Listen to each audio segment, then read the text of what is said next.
Hello and how's it going, everyone? It is Skullzi here with the latest gaming news, rumors, and speculation. It's spooky season, and that means that Todd Howard is busy summoning ghosts to terrorize nearby children, and it also means we have a new Starfield update. My upload rate has been slow lately because I've been busy combating Todd Howard's ghosts, but fear not, as I've returned triumphantly, and my upload rate will now increase. So let's not waste any more time and get right into today's content.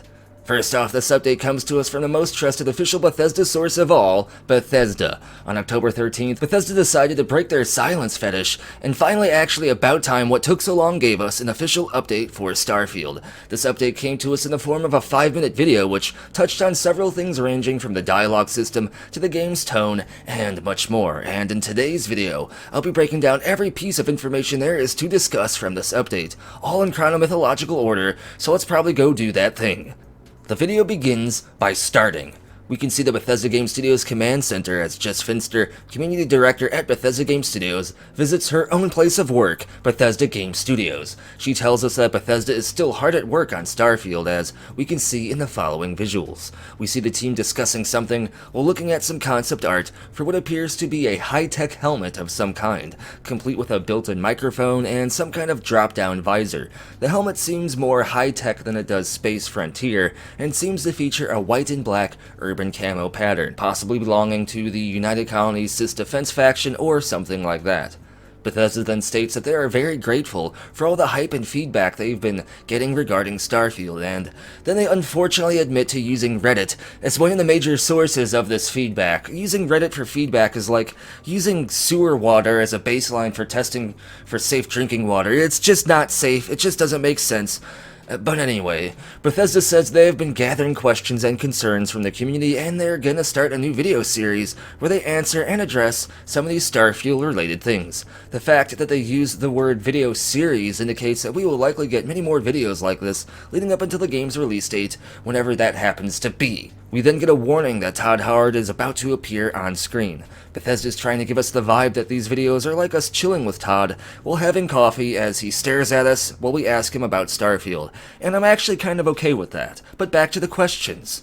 The first question is, what inspired Starfield? Todd Howard responds by stating it's inspired by a collection of many different things. The first thing being something called Sundog, which is an old game that's basically a sci-fi version of Ultima in space. Ultima is a early MMORPG game, for those that don't know, a game that many accredit as being the inspiration for many modern RPG elements. So basically Sundog is a early version of what Starfield is going to be. Todd mentions that Sundog also had a great UI and was fairly innovative with its systems, and that Sundog allowed the player to have their own ship and explore space as they wished. Another interesting thing that inspired Starfield was a pen and paper tabletop game named Traveler, which is sort of like a hard version of sci-fi D&D in space, but one interesting thing here is the community has actually already noticed the similarities and inspiration from Traveler already, gathered from some of the previous Starfield concept art and lore, but now we get a direct confirmation that we were right this entire time, which is always cool.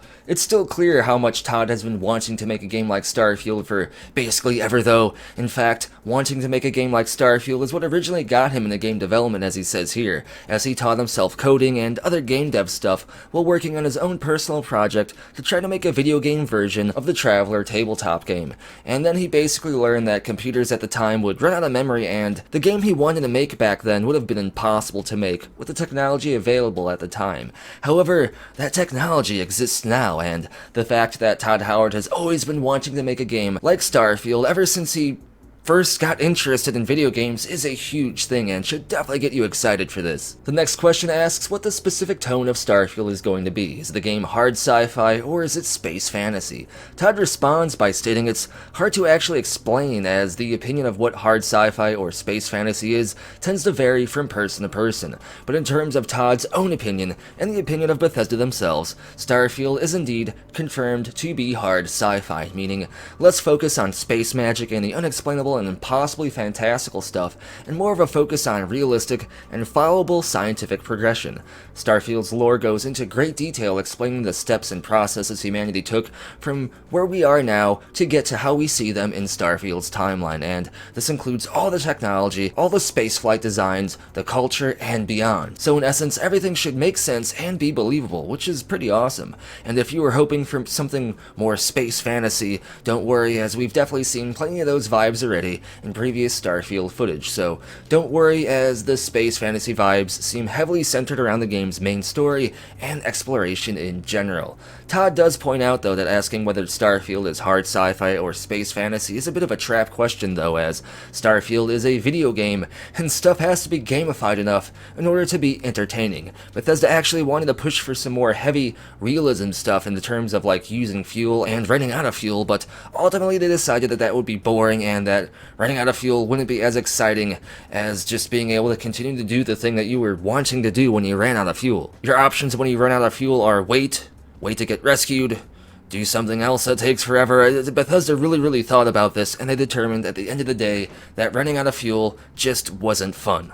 While this statement could potentially be debated amongst the community depending on your own personal opinion, the fact of the matter is that this isn't a heavy space sim game like Elite Dangerous or Star Citizen, but it's more of a blend of both, a blend of an RPG and a light space sim, with some elements being gamified in order to still be entertaining and less tedious. Personally, I do enjoy games like Star Citizen and Elite Dangerous, but I do still think that Bethesda is making the right decision here. Let me know what you think down in the comments below. Currently in-game, instead of just running out of fuel altogether and floating around in boredom time, the distance a player can warp travel and jump between star systems is actually determined by their current grav jump technology and their fuel amount. So, while you don't run out of fuel, if you have a larger fuel storage, you can make larger space grav jumps and traverse the systems much faster. Todd then predicts that some of the first mods the community will make will actually make it to where you can run out of fuel again, and it seems like Todd knows his community pretty well. Next, Todd goes into some more detail regarding the traits we can choose during character creation. He states that Bethesda made sure that some positive traits came with some negative effects of sorts to help balance them out, but he goes on by saying that if the player decides they don't like the trait they chose after X amount of time playing the game, instead of just starting all over and choosing something else or looking for an in-game way to completely respect their character, there's actually an in-game way to solve or fix your traits, meaning an in-game quest or some type of system to remove the debuffs or the negative trait altogether, meaning for every individual trait, there's a specific in-game quest or way to remove the negative aspects for it, so you aren't locked into your choices if you decide something wasn't worth it after all, and this is actually pretty cool that there's a immersive in-game way to change up your character and make them better fit your playstyle and backstory.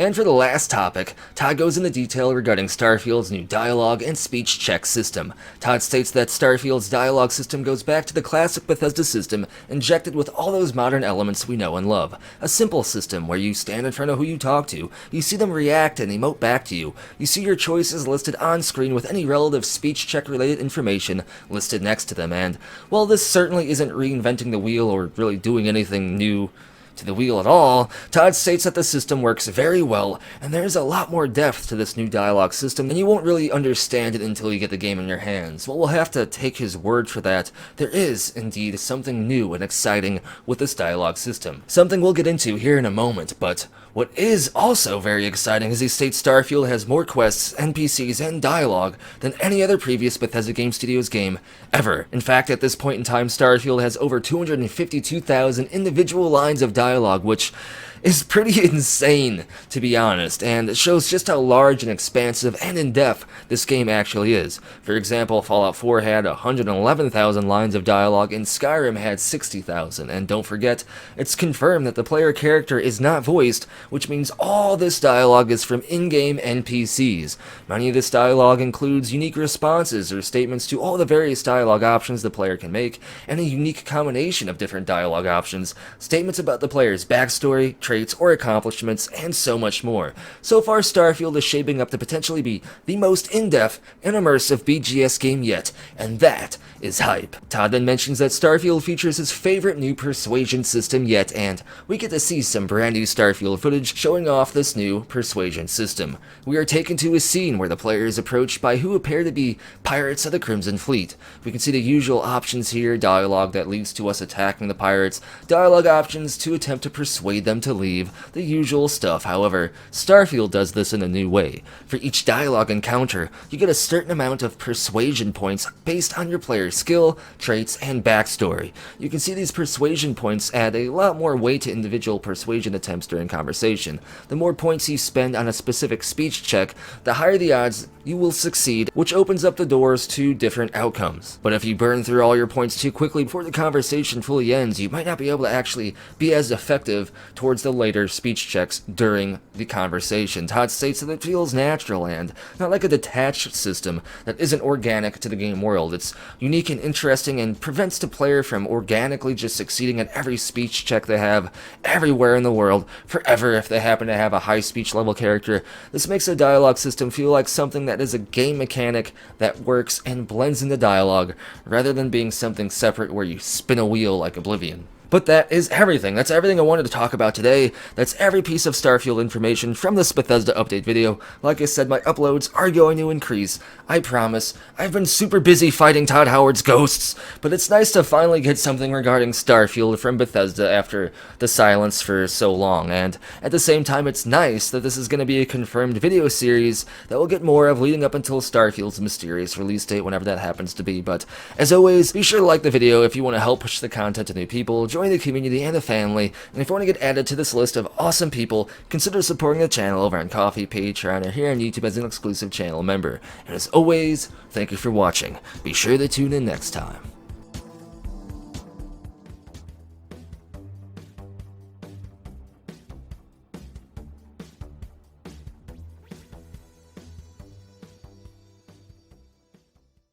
It just works.